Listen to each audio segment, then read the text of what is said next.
malapit sa sikmura ang naging sentro ng ikalimang State of the Nation Address ni Pangulong Bongbong Marcos. Ang parawagin po ng Pangulo sa Kongreso, ipasa ang mga panukalang magpapababa ng singil sa kuryente at magpapalawak na exemption sa buwis. Binanggit din niya na hindi siya Pangulo ng kanyang pamilya o kaibigan, kundi ng sambayan ng Pilipino. Saksi, si Ivan Marie. Sa 1 oras at 26 na minutong talumpati, ilang beses pinalakpakan si Pangulong Bongbong Marcos sa kanyang ikalimang State of the Nation Address. Mula sa pagpapanagot sa kanyang sariling pinsan dahil sa flood control scandal na sentro ng kanyang sona noong nakaraang taon. Dumating na tayo sa punto na ayon sa Ombudsman ay malapit na ang paghain ng patong-patong na kaso laban sa dating Speaker. Hindi ako Pangulo ng aking pamilya. Hindi ako Pangulo ng aking kaibigan.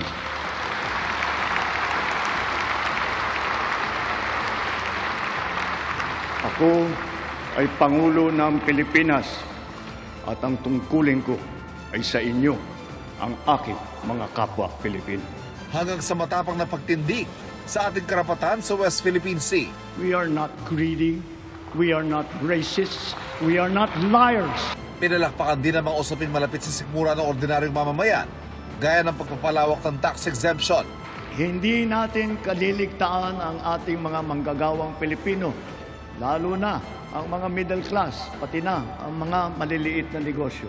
Ang nais ng Pangulo, isama sa exemption ang kumikita na hindi lalagpas sa 350,000 pesos kada taon. Sa ngayon, exempted ang mga kumikita na hindi lalagpas sa 250,000 pesos. Kaya bilang natatanging proteksyon sa kanila at para mas mapakinabangan nila ang pinaghirapan nilang kita, nananawagan ako sa Kongreso upang maipasa ang batas na magbibigay ng bahagyang ginhawa para sa ating bayaring buwis. Dagdagan natin ang mga manggagawang malilibre sa buwis sa kanilang kita. Isasama na natin ang mga kumikita ng hindi lalagpas sa 350,000 pesos kada taon.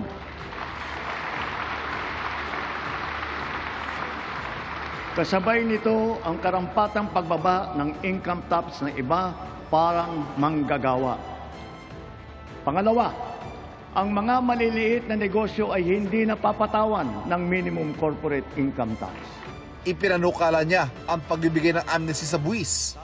Pangatlo, para mapanatag ang loob ng taong bayan ang pagbigay ng amnesty para sa mga hindi nabayarang buwis tulad ng income tax, estate at donors tax at value-added tax.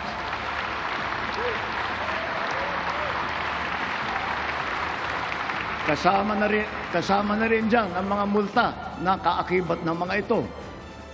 Nanawagan din ang Pangulo sa Kongreso na amyandahan ang Electric Power Industry Reform Act o EPIRA para matanggal na ang system loss charges.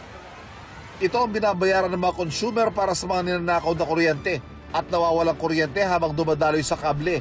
Hindi naman kasalanan ng consumer kung bakit nagkaroon ng systems loss.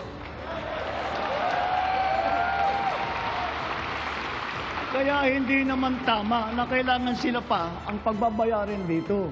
Therefore, we, the people, we demand for the immediate amendment of the EPIRA.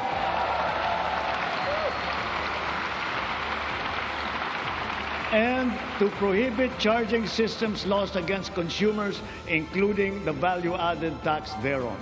Hinimok din ng Pangulo ang mga mababatas sa ipasa ang Sariling Kuryente Act para mas maging abot kaya ang mga rooftop solar panels at battery storage systems. Nangako ang Pangulo na sa nalalabing-2 taon ng kanyang administrasyon ay tatapusin ang mga nasimulan at tutuparin ang mga pangako. Kabilang na riyan ang mga proyektong pang-infrastruktura. Sa susunod na taon, ang mga tren ng North-South Commuter Railway ay tatakbo na sa pagitan ng Valenzuela at Malolos. Sisikapin ng DOTR na sa pagtapos ng administrasyong ito, tapos na rin ang railway hanggang sa Clark.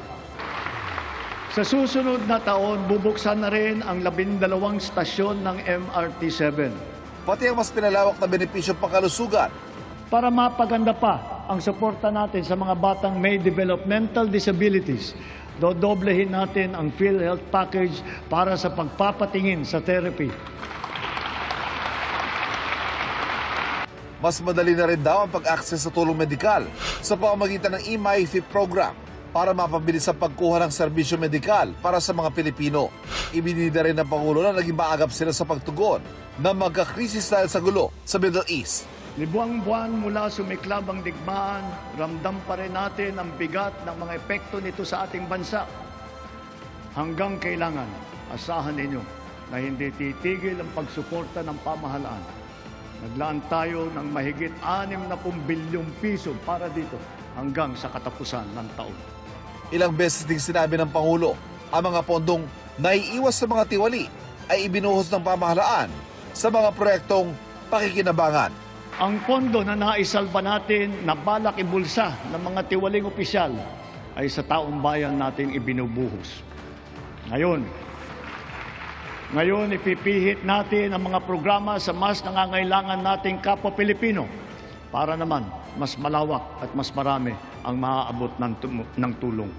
Ako si Ivan Mayrina, ang inyong saksi.